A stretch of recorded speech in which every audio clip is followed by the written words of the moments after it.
আসসালামু আলাইকুম। একটি ভয়াবহ এবং আনসিভিলাইজড আনপ্রেসিডেন্টেড ঘটনা বাংলাদেশ এবং ভারতের সীমান্তে। সেটা কি? সেটা হচ্ছে, আপনারা জানেন যে ভারত অনুপ্রবেশ ঠেকাতে বাংলাদেশের সীমান্তে ভারতের সাথে তাদের সেখানে ক্রোকোডাইলস এবং সাপ বা স্নেকস তারা ছেড়ে দিচ্ছে। কি জঘন্যতম ঘটনা! আপনি কল্পনা করতে পারেন? আমার প্রথম প্রশ্ন হলো যে ভারতে বাংলাদেশ ছেড়ে ভারতে কারা যায়? আমি তো জানি না।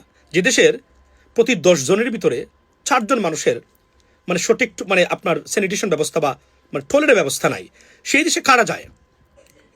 এবং যদি যায়ও দুইটা দেশের, এত সম্পর্ক থাকার পরেও এই যে সীমান্তে এগুলা কিন্তু শুধু অনুপ্রবেশকারী ঠেকানো না। এবং সত্য কথা বলতে গেলে অনুপ্রবেশকারী কতজন, কারা আসলে, এটা তো এখন পর্যন্ত বাংলাদেশ সরকার সঠিক তথ্য দিতে পারে নাই।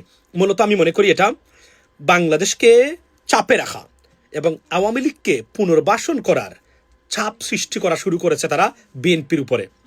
মনে রাখবেন, বিএনপি যতই তারা মনে করেন না কেন যে ভারত বন্ধু হয়ে থাকবে, আমি মনে করি তারা তাদের আওয়ামী লীগকে পুনর্বাসন করার এই যে তাদের যে প্রজেক্ট, এটার থেকে জীবনে কেমন পর্যন্ত তারা সরে যাবে না। এটা আমি বলে দিতে পারি আপনাকে। এটা থেকে মুক্তির একটাই উপায়, সঙ্গে তাদেরকে মোকাবেলা করা, যেভাবে ডক্টর ইউনূস করেছিলেন।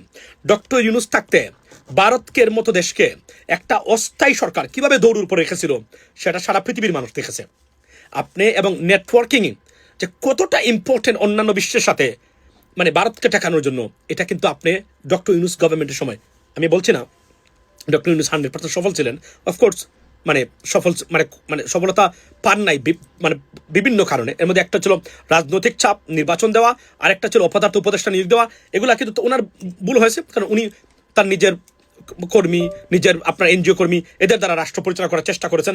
কমপ্লিটলি মানুষ কথা বলে নাই, কমপ্লিটলি মিস্টেক ছিল, যে কারণে আমরা সম্পূর্ণ জুলাই বিপ্লব সফল হয় নাই, পরবর্তী বিপ্লব যেটা সুশাসনের ক্ষেত্রে।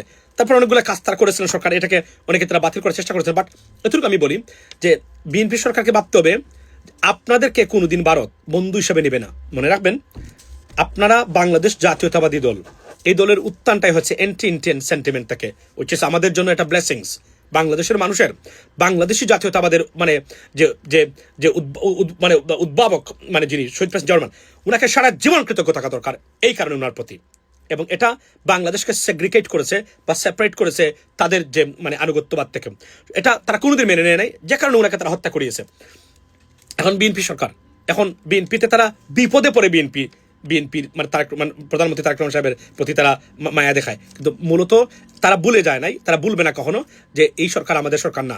এই সরকার কখনোই ভারতীয় আধিপত্যবাদকে মেনে নেবে না বাংলাদেশে। যদিও তারা দেখায়, লোক দেখানো দু একজন দালাল থাকতে পারেন, কিন্তু বিএনপি ইটসেলফ ভারতের আধিপত্যবাদের কাছে নথি স্বীকার করবে না ডাইরেক্টলি, এটা গ্যারান্টি। এটা এই দল এভাবে তৈরি হয় নাই। বাই দ্য ওয়ে, এই যে এটা শুরু করেছে জঘন্যতম অপরাধ। এবং আপনারা দেখেছেন একটু আগে, আজকে একটা রিপোর্ট দেখলাম, সেটা কি? সেটা হচ্ছে যে বাংলাদেশের পঞ্চগড়ে কেরোসিনের খনি, যেটা এরশাদ সাহেব আবিষ্কার করেছিলেন বা এটা ওপেন করার চেষ্টা করেছিলেন, সেটা সিলগালা করে দিয়েছিল ভারত জোর করে। এবং যেখানে হাজার হাজার কোটি টাকার সম্পদ মাটির নিচে, যা তারা একই জায়গা থেকে দূর থেকে তারা নিয়ে যাচ্ছে, বাংলাদেশের সম্পদ তাদের ভূমি ব্যবহার করে। এই হলো ভারতের অবস্থান বর্তমান। লেডিস এন্ড জেন্টলম্যান, আবারও বলছি, বারবার বলছি, একটু আগে আমার ইউটিউব চ্যানেলের লাইভে ডিটেইলসে বলেছি, ভারতের আগ্রাসন থেকে যদি দেশকে বাঁচানো না যায়, এদেশের ভবিষ্যৎ অস্তিত্বহীনতার মধ্যে পড়বে। এবং ভারত এমনই সরকার চায়, যে সরকার যাদের কোনো নেটওয়ার্ক নাই বিশ্বে। কারণ ডক্টর ইউনূসের সাথে তারা কেন পারে নাই? কারণ ডক্টর ইউনূস যে কোন সময় জাতিসংঘের মহাসচিবকে হোয়াটসঅ্যাপে টেক্সট করতে পারেন। That is a bottom line. পৃথিবীর এমন কোনো রাষ্ট্রপ্রধান নাই যাকে সে টেক্সট করতে পারে নাই। এই তার নেটওয়ার্কিংয়ের কারণে এই 10-12 জন মানুষ নিয়ে অস্থায়ী একটা রাষ্ট্র সরকার এক ধরনের বিপদগ্রস্ত অবস্থার মধ্যে পাওয়া, কিছুই করতে পারে নাই। ভারতকে দৌড়ের উপরে রেখেছিল তারা, কোনো কিছু করতে পারে নাই। মিডিয়া সন্ত্রাস থেকে শুরু করে সব কিছু দিও। আমরা যদি এটা বলে যাই, এটা করতে ব্যর্থ হই, বাংলাদেশের ভবিষ্যৎ, এবং এটার জন্য বাংলাদেশ সরকার কঠোর পদক্ষেপ, কঠোর প্রতিবাদ করা দরকার। এটা একটা ডেঞ্জারাস এবং এর চেয়ে বড় অপরাধ এবং এর চেয়ে বড় ডিসকাস্টিং ম্যাটার হতেই পারে না। বাংলাদেশকে ছোট করে দেখানো যে অনুপ্রবেশকারী ভারতে যায়। ভারতে কারা যায় আমি জানি না কারা ভারতে যায়। তার টয়লেটের গ্যারান্টি যেখানে নাই, সেখানে সে যাবে কেন? That's the this is like disgusting. কারা যায়, কেন যাবে ভারতে? এটা আমি বুঝলাম না, বাংলাদেশ থেকে কেন যায়? তো এই আমি বলছি, এটা মূলত হলো বাংলাদেশকে, এই সরকারকে চাপে ফেলা এই সরকারের বিরুদ্ধে ষড়যন্ত্র শুরু এখান থেকেই বলে আমি মনে করি। ভালো থাকবেন, আওয়াজ তুলুন, গর্জে উঠুন, বাংলাদেশ রক্ষা করুন, আপনাদের স্বাধীনতা এবং সার্বভৌমত্ব এবং এই বাংলাদেশে অবস্থিত সকল ভারতীয় দালালদেরকে না বলুন। Thank you.